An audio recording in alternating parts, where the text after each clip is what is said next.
سڵاوتان لێبێ ئازیزەکانم، هیوادارم زۆر باش و لەش ساغ بن. ئەمڕۆینە سەر بەشی ئەدەب ئیبراهیم ئەحمەد بلا خوێنی کە کۆتا وانەی بەشی ئەدەبە. دوای ئەوە بەشی خوێندنەوەیەت، بەشی خوێندنەوە بۆ خۆتان ئەگەر جارجار هەنێک لە بابەتەکانی بخوێننەوە، ئێمەش کاتی خۆی لە قوتابخانە زۆریمان خوێنەوە. پێم خۆشە بێ ئاگاداری بن و دواتریش ئەگەر بە ڕاپۆرتێک ویسان بۆمان بنێرنەوە یان ئەگەر شتێکتان لەسەر نووسی و حەستان کرد کاتی قوتابخانەکە کرایەوە بۆم بێنن هەر ئەبێت، ویان جگەلەوە هەر کتێبێکی ترتان خوێنەوەتەوە ئەم ماوەیە کە ڕاپۆرتێکی لەسەر بنووسن زۆر باشە بێت، یان هەر هیچ نەبێت کە قوتابخانە کرایەوە بۆم باس بکەن. ئیبراهیم ئەحمەد یەکێکە لە نووسەرەکانی سەدەی ڕابردووی ئێمە. لێرە وشەی نووسەر بەکارێنم، ناڵم یەکێکە لە شاعیرەکانی ئێمە، چونکە ئیبراهیم ئەحمەد تەنها شاعیر نەبووە، بەڵکو وتار نووس بووە، ڕۆمان نووس بووە، چیرۆک نووس بووە، هەروەها سیاسیش بووە. بۆیە ئێمە بە یەکێک ئەڵێن شاعیر کە تەنها شعری نووسی بێ، ینی چیرۆکی نەنووسی بێ یان ڕۆمانی نەنووسی بێ. بۆ نمونە ئەو شاعیرانی پێشووکە خوێنمان، هێمن یان مەلا ئەنوەری مایی، ئەمیش زۆر شاعیری تریان بۆ نمونە شێرکۆ بێکەس، نالی، مەحوی، سالم، کوردی، هەموو ئەوانە تەنها توانین پێیان بڵین شاعیر. بەڵام ئەمان یان کۆمەڵێک نووسەری تر پێیا بوون کە لە چەند بوارێکە ئەنووسن، بەڵام هەموویان پەیوەندیان بە بواری ئەدەبیاتەوە هەیە، یان با بڵین نزیکایەتێکی زۆریان لەگەڵ ئەدەبیاتە هەیە. با من جارێ سەرەتا ژیاننامەکەی بخوێنمەوە و دواتریش باسیەکەین. ئیبراهیم ئەحمەد بلە 1950 بۆ 2000 زاینی. دوای باسیەکەم کە بۆچی ئەم پاشگیری بلێ یان ئەم نازناوە بەکارهاتوو. ساڵی 1950 زاینی لە سلێمانی لەدایک بووە. ساڵی 1937 لە بەغدا کۆلێژی مافی تەواو کرد و دوایی بووەتە دادوەر. ئەو ساڵەی کۆلێژی مافی تەواو کرد، ناملکێکی بناوی ئەکراد العەرەب بڵاو کردەوە کە باز لە پەیوەندی نێوان هەردوو نەتەوەی کورد و عەرەب و ئاسۆی هاوکاریان ئەکات. لە نێوان ساڵانی 1939 بۆ 1949 زاینی باوەکاری خواڵێخۆشبوو عەلاءالدین سەجادی گۆڤاری گەلاوێژیان دەرکردووە. ئەو گۆڤارە سەردەمێکی زێڕینی لە ژیانی ئەدەب و ڕۆژنامەنووسی کوردیدا هێنایە پێشەوە. ئیبراهیم ئەحمەد یەکێک لە پەخشان نووسە هەرە دیارەکانی کورد و ڕووداوی نالەباری خۆماڵی، چەوساوە و هەژاران، نرکە و ڕاپەڕینی جوتیاران، ڕەوشی ڕامیاری، ژیانی پڕ لە مەینەتی ژنانی کورد و کۆڕی خەبات، سیمای هەرە دیاری ناو، چیرۆک و ڕۆمان و بەخشانەکانی ئەم کەڵە نووسەرن. لە شیعریشدا شیعری جوان و پڕواتای هەیە، یادگار و هیوا لە پارچە شیعرە هەرە بەرزەکانی ئەم نووسەرن. ئیبراهیم ئەحمەد بەهۆی هەستی نەتەوایەتی و چالاکی ڕامیاریەوە ساڵی 1949 زاینی ڕەوانەی بەندیخانەی ئەبوو غرێب کراوە. بەهۆی ئەم گرتنەش چرای گۆڤاری گەلاوێژ کوژاوەتەوە. ئیبراهیم ئەحمەد جگە لە چیرۆک و پەخشان و شیعر و وەرگێڕان ڕۆژنامەنووسێکی بەتوانا بوو. ساڵی 1950 خاوەنی ئیمتیازی ڕۆژنامەی خەبات بووە. لە بەرهەمەکانی کۆمەڵە چیرۆکی کوێرەوەری، ڕۆمانی ژانی گەل و دڕک و گوڵی بە چاپ گەیاندیە، یعنی دوو ڕۆمان، ژانی گەل، دڕک و گوڵ. ماوەیەک سکرتێری پارتی دیموکراتی کوردستان بووە. لە 8 چواری 2000 زاینیدا لە لەندەن کۆچی دوایی کردووە. باشە، وەک لە سەرەتاوە ئاماژەی پێیە کۆلێژی مافی تەواو کردووە، بەڵام لەگەڵەوەشە بەشێکی بەرهەمەکانی ئیبراهیم ئەحمەد لە دەوری ئەدەبیاتە خۆی بینێتەوە، وەکو شێعرەکانی چیرۆکەکانی ڕۆمانەکەی. بۆیە ڕەنگە بۆتان پرسیار بێ ئەم کۆلێژی مافی خوێنووە بۆچی خەریکی ئەدەبیات بووە. بەشێکی زۆر لەو کەسانی کە ئەچنە زانکۆ کۆلێژێکە خوێنن بەڵام دواتر خەریکی کارێکی ترە بن، چونکە ڕەنگە پێشەوەی کە زانکۆ کۆلێژەکەیان هەڵبژێرن ورد نەبووبنەوە یان نانتوانی بێ بە تەواتی بزانن ئەوان چیانەوێ. بەڕاستی من پرسیارێکی زۆر گرنگە ئینسان بەردەوام لە خۆی بکە ئەو چی ئەوێت چی بکات. ئەبێ هەموو کەسێک بە قوڵی بیر لەم پرسیارە بکات و وەڵامیشی باتەوە، چونکە گەر تۆ نەزانی چیتەوێت ڕەنگە ڕێگایەکی ڕۆشن هەڵنەبژێری وە دووچاری ئەوە بی. بەڵام لەگەڵەوەشە هەموو کەسانی کە کۆلێژێکیان هەڵبژارد و دواتر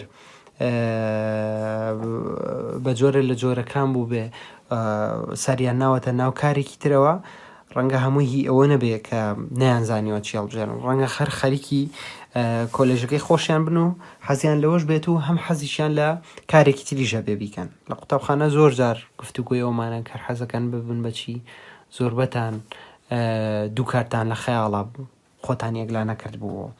بەڵام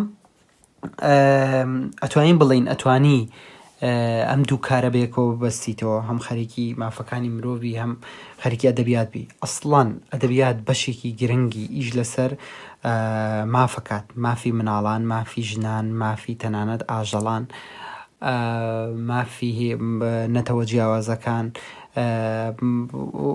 بەشێکی گرنگیان ئەتوانین بڵین پانتایەکی بەرفراوان لە ئیشکردنی ئەدیبەکان، شاعیرەکان، نووسەرەکان لەسەر مافە. بۆیە ڕەنگە ئەسڵنیەکە گەر بە قوڵی بە فراوانی ئاگای لە ماف بتوانێت بە باشتر ئیش لەسەر ماف بکات وەک لە یەکێکی تر کە ئاگاداری ئەوە نیە. ئێمە لە دەرەوەی ئەوەش چەندها کەسایەتی ترمان هەیە یان چەندها نووسەرمان هەیە کە لە کۆلێژێک خوێندوێتی و بەڵام دواتر خەریکی کارێکی تر بووە. بۆ نمونە بەختیار عەلی ئەدەبیاتی نەخوێنەوە، ئەسڵەن زانکۆشی تەواو نەکردووە، بەڵام تا گرنگترین یان با بڵین باشترین نووسەری دنیای ئێستای ئێمەیە. هەروەها بۆ نمونە ئێمە فیلمسازێکمان هەیە ناوی هەوراز محەممەدە کە ئەسڵەن سینەمای نەخوێنەوە، بەڵام دواتر چۆناواری سینەما و خەریکی سینەمایە و تر زۆر بواری تریش. بەڵام گرنگەکەوەیە کە تۆ چۆن ئەم دوانە بەسیتەوە بەیەکەوە و ئیشیان لەسەرەکەی. دواتر لەویاڵێ نامیلکەیەکی بەناوی کورد و عەرەب بڵاو کردەوە کە باز لە پەیوەندی نێوان هەردوو نەتەوەی کورد و عەرەبەکە. ئەمە گرنگە لەبەرەوەی کە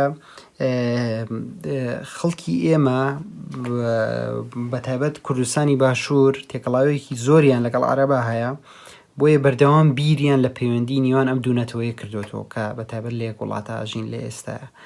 کورد و عەرەب پەیوەندیەکەیان نابێت چۆن بێت، چۆنە لە ئێستاە، کەم و کوڕیەکانی چین و بابەتێک بووە بەردەوام جێی سەرنج و مشت و مڕی نووسەرەکان، ڕۆشنبیرەکان، سیاسیەکان بووە. ئیبراهیم محەممەدیش ئەتوانین بڵین پێیەکی لە ناو سیاسەتا بووە، وەک ئاماژیشی پێەیە کە سکرتێری پارتی دیموکراتی کوردستان بووە، هەروەها لە چەندین بڕێکخرا و کۆمەڵی تریشە بەژاری کردووە.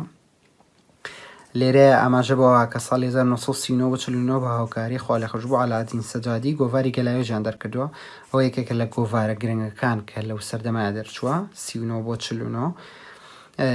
عەلاءالدین سەجادیش یەکێکە لە نووسەرە زۆر باشەکانی ئێمە، دیارە بەیەکەوە گۆڤارەیان دەرکردووە. هەروەها لێرە ئاماژە بەوایاڵێ پەخشان نووس بووە، پەخشان وەکو پێشتریش ئاماژەمان پێیاوە جۆرێکی ترە لە نووسین. ئێمە دوو جۆر نووسینمانەیە، یانەوە تا شاعر کە بەم شێوەیەیە کە تایبەتمەندی خۆی هەیە، کە زمانی تایبەت بە خۆی هەیە، هەروە وێنای تایبەت بە خۆی هەیە، بەڵام پەخشان ئەم جۆرە نووسی ناگرێت، ڕۆمانە، چیرۆکە، تەنانەت نووسینە زانستیەکان هەمووانە چنە ناو پەخشانەوە. لێرەیە وشەیەک بەکارێنێ ڕەوشی ڕامیاری. ئاگدار بن ڕامیاری یعنی سیاسی.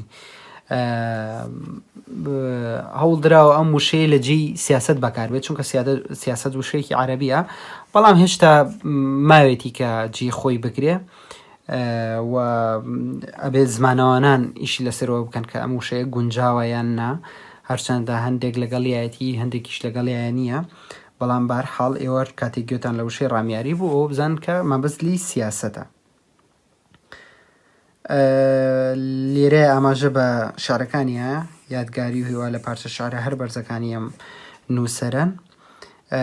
دیسانەوە ئەم شاعیرش لە سژنی ئەبوو خوڕێب لە زیندانی ئەبوو خوڕێب زیندانی کراوە و بەهۆی زیندانیەکەشەوە گۆڤاری گەلاوێژ وەستاوە.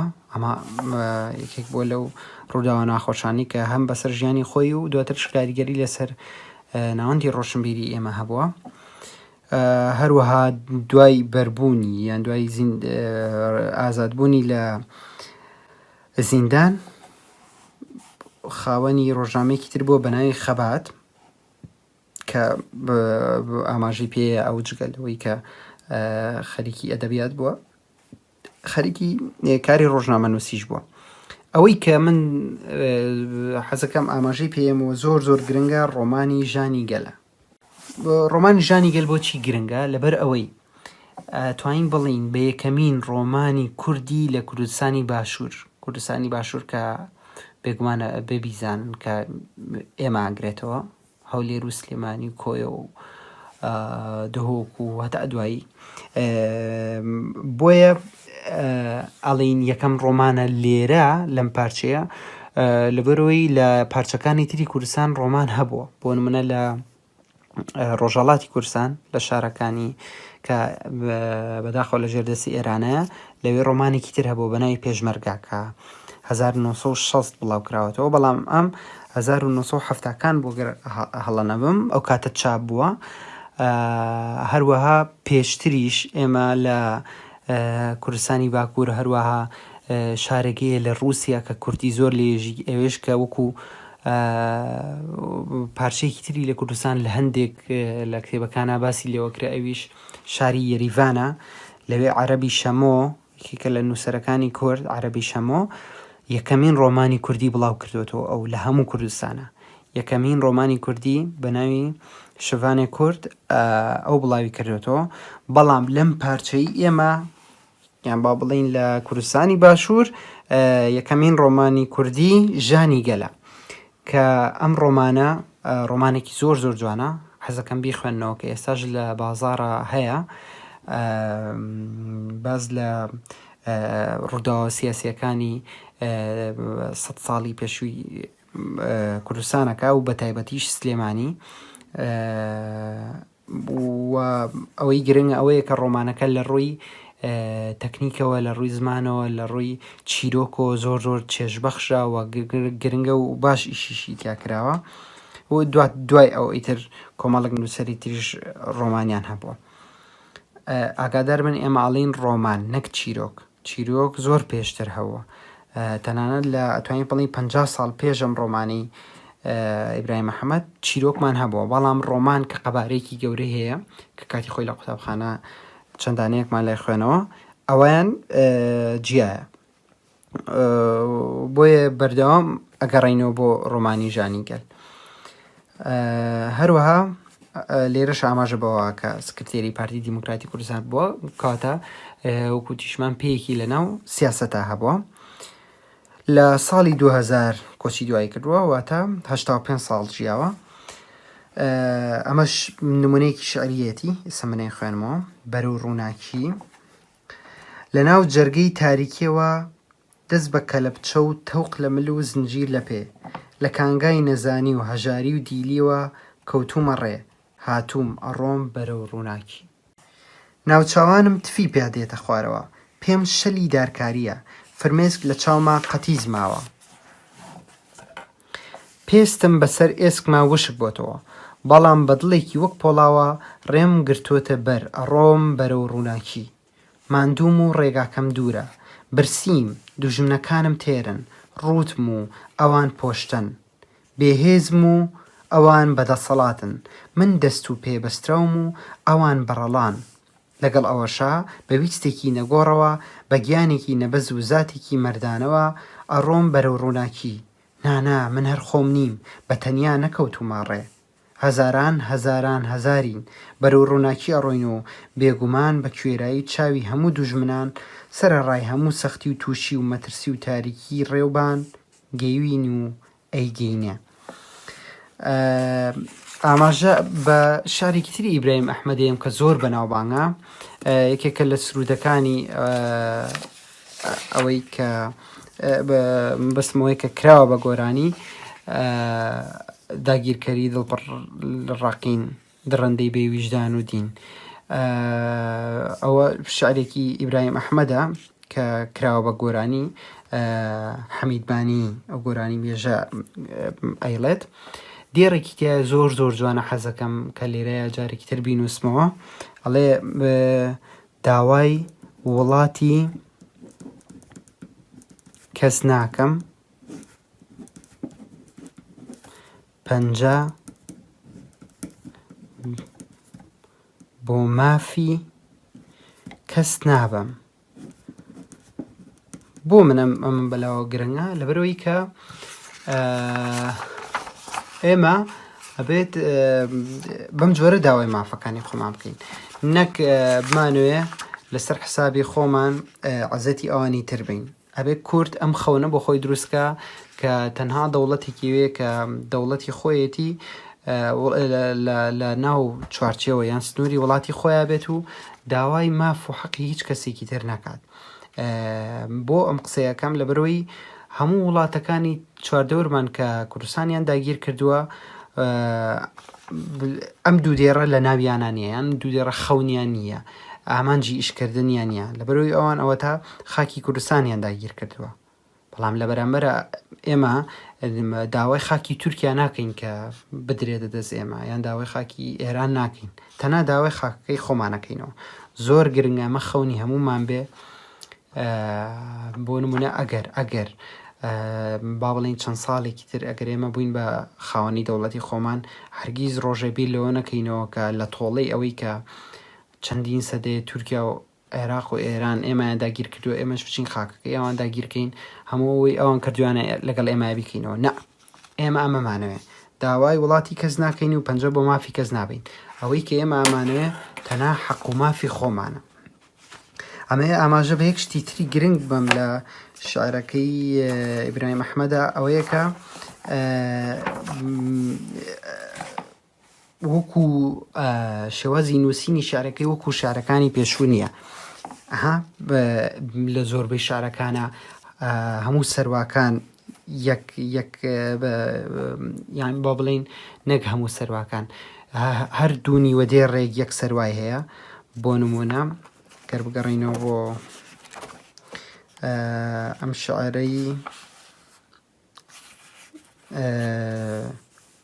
شعرەی جگەر خوێن: جیهانی کانی ناز و گەوری جوانی کوردی ئاسمانی.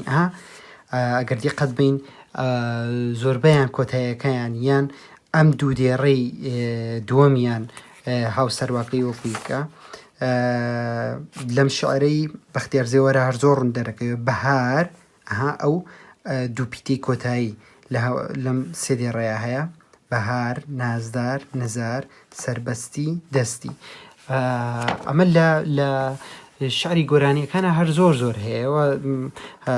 بەردەوام گوێتان لێبێ کە شعرە گۆرانیەکان هەموویان سەرۆکانیان وەکو یەکە، بەڵام لێرە ئەم شعریان سەرۆکانی وەکو یەک نییە. سیکەن تاریکیەوە لە پێ دیلیەوە ڕووناکی خوارەوە دارکاریە. بۆ ئەمە شێوازێکی شعری تازەیە، ئێستا شاعر بەم شێوەیە ئەنووسرێ و بێگومان ئیبراهیم ئەحمەدیش ئەم جۆرە شعریدا نەهێناوە. توانین بڵین کۆمەڵێک شاعری تر زۆر ئیشیان پێشتر ئیشیان لەسەر کردو، شێرکۆ بێکەس و تەنانەت هەندێک گۆرانیش ئەو جۆرە شاعری هەبوو. گروپی ڕوانگە کە گروپێکی ئەدەبی بوو لە ساڵی 1970 دامەزرا، زۆر ئیشی لەسەر ئەمە کرد، لەگەڵەوەی کە یەک سەروایان نییە دێڕەکان، بەڵام چێژێکی تایبەت بە خۆشی هەیە. مەرج نییە هەموو شاعرەکەوە کۆتا پیتی وەکو یەک بێ یان سەرواکەی وەکو یەک بێ. باشە، بابەتەکەمان هەرەوە نەبوو، ئاسان و خۆش بوو ئێوەش بیخوێننەوە و شعرەکەش ئەگەر توان لەبەریکەن باشترە، چونکە ئێمە کاتی خۆی لە پۆلا بە شێوازێکی تایبەت ئەمانوتەوە. هەنێ جارەمان کرد بە سرود و گۆرانی، چێژێکی تایبەتی هەبوو و هیوادارم هیچ کەم و کوڕێکیش نەبوو بێ و ئێوە بە باشی تێکەیشت بن. سپاس بۆ گوێگرتنتان.